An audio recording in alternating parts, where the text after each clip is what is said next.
afternoon. Today we're just going to provide a real brief update relative to the homicide that occurred on Good Friday involving 2 victims at the car lot on East 185th Street.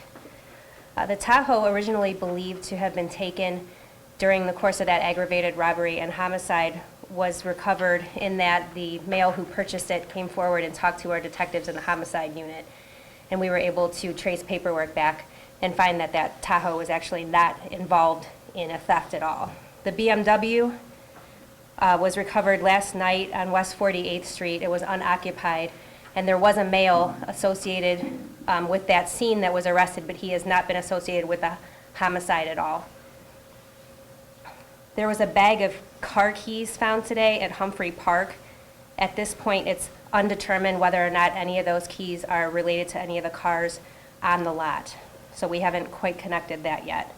And we have verified one additional vehicle to be missing, which is a 2006 blue Mercedes SL.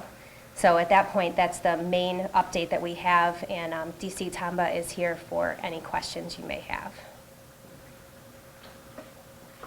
Did you guys find anything in the BMW on West 48? It's actually being processed now by our crime scene people, but just by visual inspection, nothing unusual that would lead us to believe anything different than it was just taken. So we should know a little bit more this afternoon when the detectives are done going through that. What about the crime scene itself? Indication of a struggle?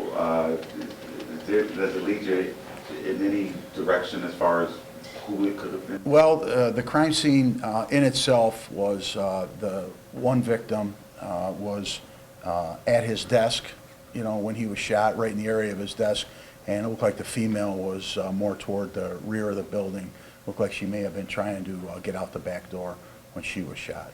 So as far as a struggle, doesn't seem like a struggle, but obviously they were, to me, I think they were surprised, caught off guard by what was taking place.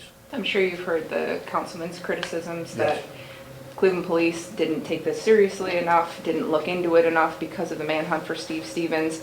I mean, what would you say to those allegations? Well, I would say that we do take it very, very serious. We've been to the crime scene 3 times. I personally had conversations with Councilman Polensek, but while we were in the process of looking for Steve Stevens, to assure him that we were working on the case. That actually that case turned into a fugitive apprehension after about 6 or 8 hours. So we did have all the resources on it. But you know what? I grew up in that neighborhood. The councilman's very, very passionate about the neighborhood, and it was it's a very, very heinous crime. But the Division of Police was on it. We're on it, and we continue to investigate it. So, and like I said, we've been updating the councilman, trying to give him and the community a little more level of comfort.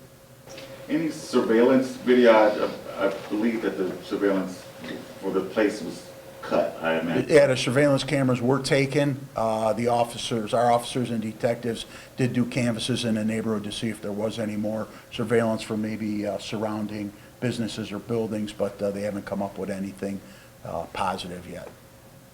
Has this dealership had any issues in the past with robberies or break-ins or anything like that? You know what, there's been a couple of break-ins at the place, but as far as that being connected to anything, that was strictly nothing more than people getting on the lot and maybe trying to steal a car.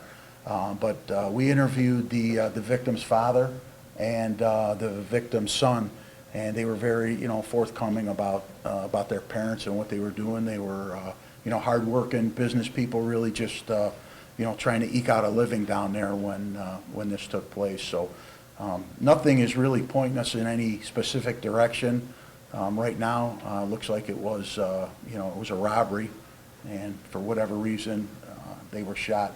We don't know yet. So We had heard that the victim's dog may have been able to bite someone.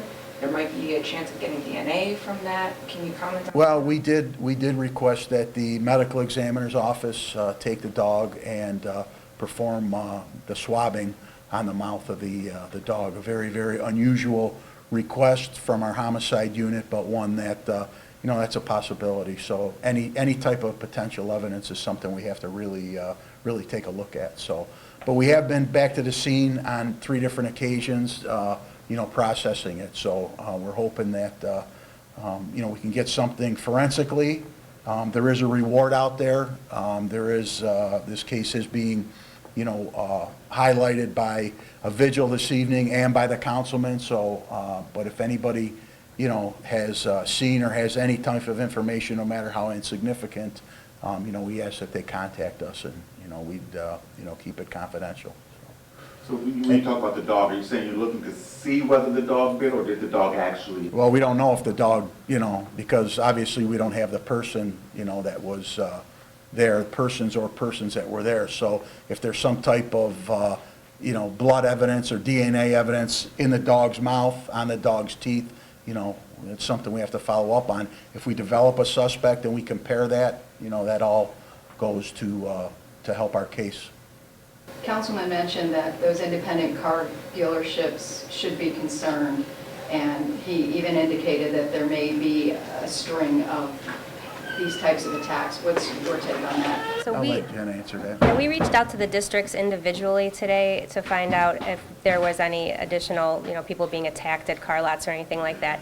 And just like any other business, we have had instances at the car lots where cars were stolen. We were having that happen for a little while earlier in the year, in the 2nd and the 4th district, but through different initiatives, we were able to shut that down. So no other attacks at car lots that we know of. Can you tell us if other partners are working on this with you, FBI, U.S. Marshals, anything like that? No, right now it's the Division of Police Homicide Unit along with the Medical Examiner's Office.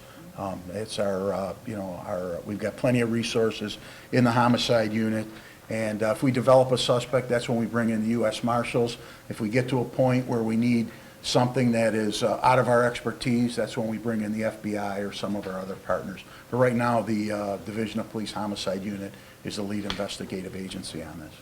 And should people in that community be concerned, or does this, at this point at least, seem to be a targeted specific? Well, it seems, anytime there's violence, it's a concern for all of us. So I think it's a cause for concern, but this sure looks like this was a little more of a targeted crime, that they went in there to do what they did and to take what they did or whatever else was taken because they had maybe some information what was in there. But we should always be concerned, especially with the level of violence that took place in that car lot on 185th Street. So. Do you have an estimated time of when it may have happened, if people were driving by, might have seen something? Well, the times that we got were from the victim's son. From the last time he talked to his mother and said that she was on her way home about 7:30, and then he didn't hear from them again, and then he called a few times and then went down to the business about 9:30 or so. So within that 2-hour time frame, we'd say between 7:30, 9:30, 10 o'clock on Good Friday. So we'll, if we get any more updates or any results from this vehicle, we'll definitely let you know. But once again, like I said before, there is a reward. We ask for the public's help in this. This is two innocent victims, longtime business owners with a history in that neighborhood. So it's like I said, it's obviously a concern for us, but we're going to work diligently to resolve this case. And just to clarify, the BMW, we don't know for sure if it was stolen? It was. Oh, it was. Yeah, the BMW definitely was. That was one of the vehicles that we had be on the lookout for, and members of the 2nd District Uniform Patrol spotted it yesterday. Same with the Mercedes, definitely stolen, or? Yeah. Yes, yep, definitely stolen. And that's So. one point of interest too on the car, just when we ask for the public's help in reconciling these types of crimes, we don't know if the BMW was being driven just by the person who stole it off the lot, or if it could have been, traded off or sold or exchanged at some point. So if you have information and you know someone who was driving that car and they're not known to be driving that car, if you give our officers a call at the homicide unit, and you can also report anonymously, so your name doesn't actually have to be attached to the investigation. 2 cars stolen, are we assuming 2 suspects? We're assuming multiple. Okay?